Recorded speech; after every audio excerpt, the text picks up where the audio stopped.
So taxonomy, it really is the foundation stone of all biological sciences. So, it's defined as the science of classifying organisms and arranging them into groups to understand relationships between species. So, it's not just describing them, it's trying to capture the evolutionary history as well.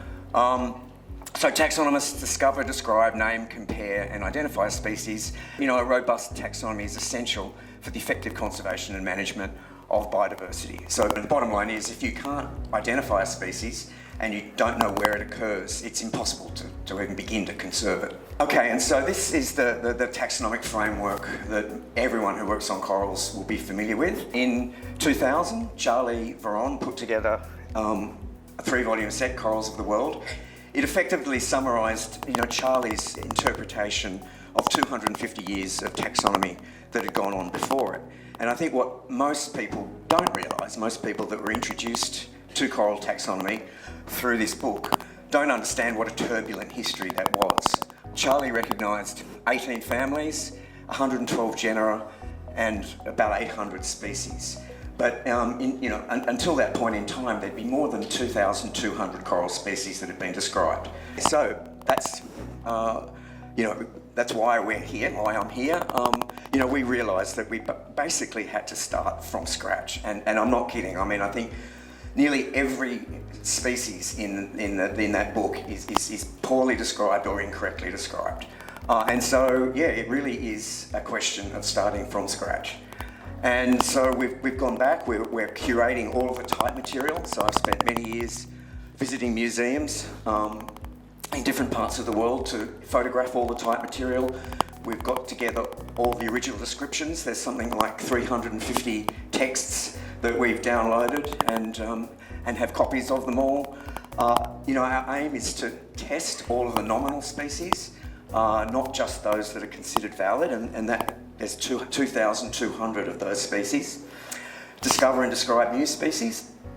And, again, we've used multiple lines of evidence to establish our species and our species boundaries. And in particular, one that one of my colleagues, Peter Cowman and Andrea Cotrini, developed. It's essentially just a way of getting. Earlier studies just used 1 or 2 markers, mitochondrial markers, nuclear markers. This UCE bait set targets areas of the genome that vary a lot, and we're essentially using thousands of markers rather than the 2 or 3 markers that people used to use, and it just gives us a lot more resolution. So in particular in these diverse groups like the Acropora and the Montipora, we also target topotypes, and we use these topotypes to provide the framework of our phylogenies. And so a topotype is a specimen collected from the type location that matches the morphology of that type. Now, the reason we need topotypes is because all the type material is skeletons, and you can't get the molecules from the skeletons. And so it's impossible to test these species without the molecules, or test them effectively. So we travel everywhere. This is some photos from Fiji.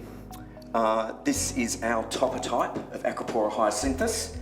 Here is the actual type itself in the Smithsonian Institute, and here's our skeleton. So you can see that it's a very good match. So that's what Acropora hyacinthus looks like, the real deal.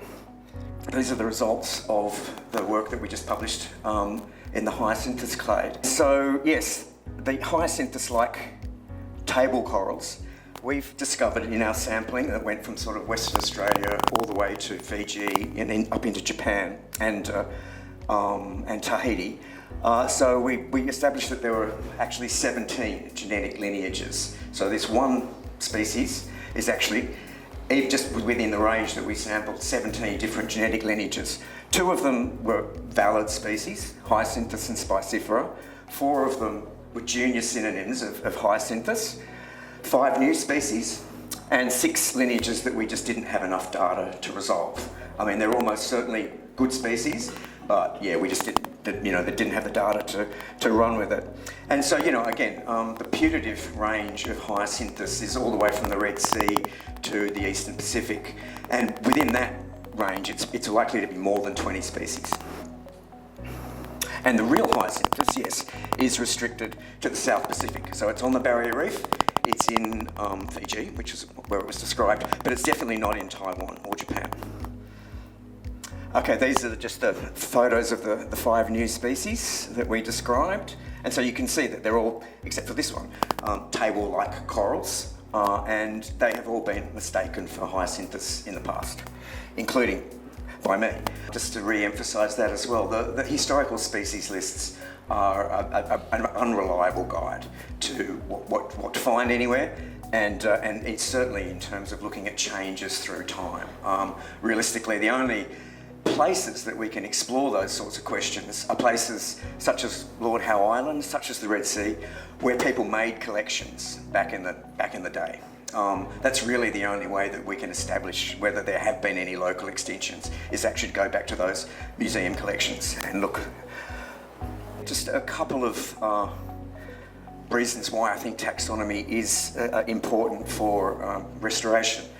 One in particular is, you want to avoid working with species that are likely to be rare or vulnerable to extinction. And this is just one example from Lord Howe Island. This staghorn coral is undescribed, and it's only found on Lord Howe Island. So if you got it in your head to do some restoration and chose this species on Lord Howe Island, there's probably only 20 or 30 colonies of this species, so it's possible that you could drive something like that to extinction if things didn't work out well.